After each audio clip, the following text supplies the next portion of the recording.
Welcome to TK News, where you can not only watch Outlander, but also dive into the weirdest and most interesting behind-the-scenes secrets. Today, we're taking you through some of the most hilarious behind-the-scenes stories from Season 6, from snakes to biting flies to mysterious modest bags. Yes, you heard that right. From the very beginning, set decorator Stuart Bryce and production designer Mike Gunn transformed Fraser's Ridge into a fairy-tale paradise.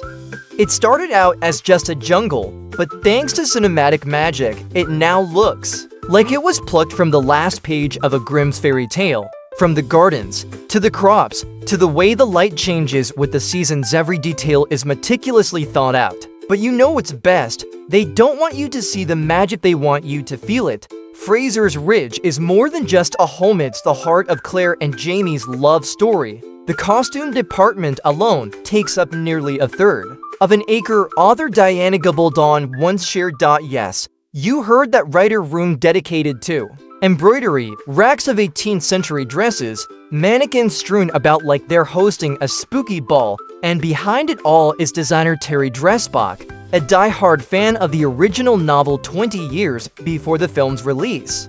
It was her vision that brought the dreamy gowns from page to screen. She researched every stitch, every fabric, and every historical moment, from museums to old books to real people. And remember, in the 18th century, there were no zippers, no Velcro, no snaps. Everything was hand-sewn.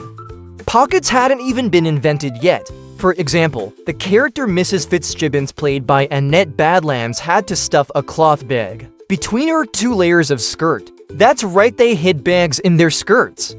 Details like this make you appreciate every frame of Outlander even more, but that's not all. The scene where Jamie Fraser gets a foot infection, they used live maggots, not CGI, not fake.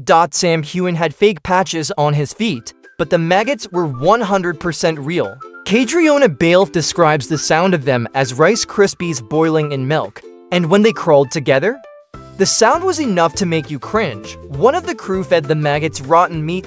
When Catriona opened the box, the smell of rotting flesh almost made her throw up. They had to wash the maggots several times to get rid of the smell.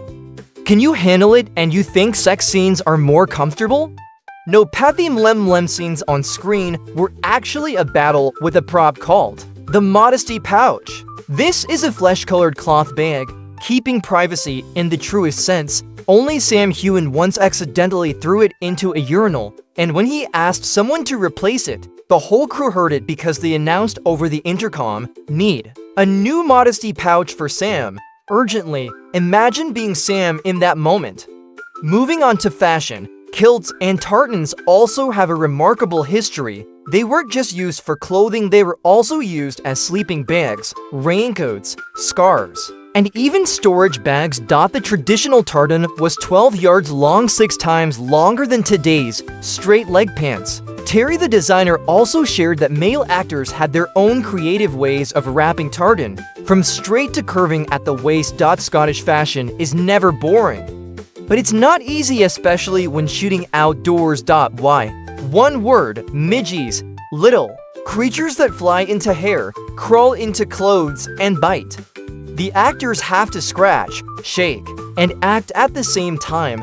This is why you find them so inspiring, because they're suffering. Oh, and the peg leg scene in the show? You think they hired a disabled person? No, they took a normal actor, had him bend his legs, put on green socks, and attach a wooden leg to his knee.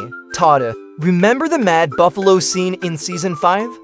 Truth, buffaloes are not real. The cameraman glued a plastic buffalo head to the camera and chased the actors around the farm. CGI did the rest. The scenes on the train were fake, too. They built an entire ship in the studio, green screens everywhere, and the actors just stared at nothing all day. No sea, no waves, just the director yelling, wind, waves, tilt, and finally real snakes.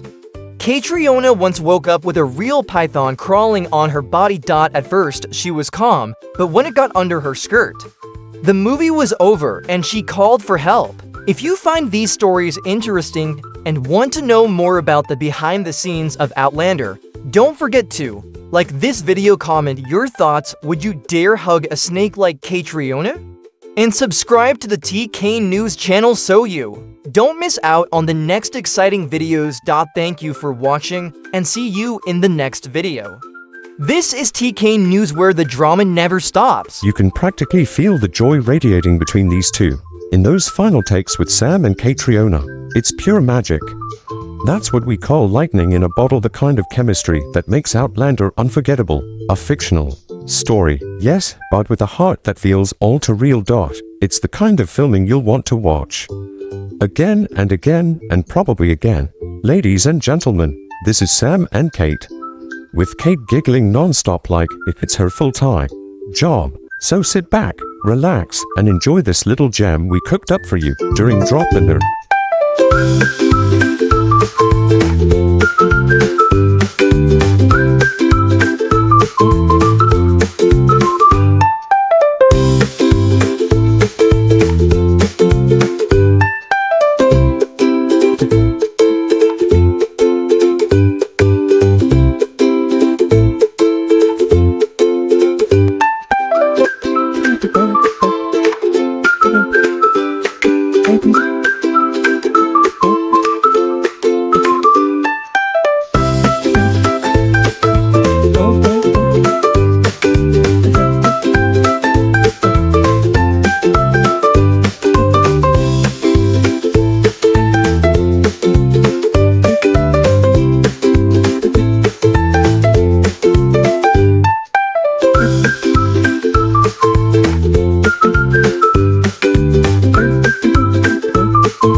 You can practically feel the joy radiating between these two in those final takes with Sam and Catriona. It's pure magic. That's what we call lightning in a bottle, the kind of chemistry that makes Outlander unforgettable. A fictional story, yes, but with a heart that feels all too real. It's the kind of filming you'll want to watch again and again and probably again. Ladies and gentlemen, this is Sam and Kate, with Kate giggling non-stop like it's her full-time job. So sit back, relax, and enjoy this little gem we cooked up for you during Outlander.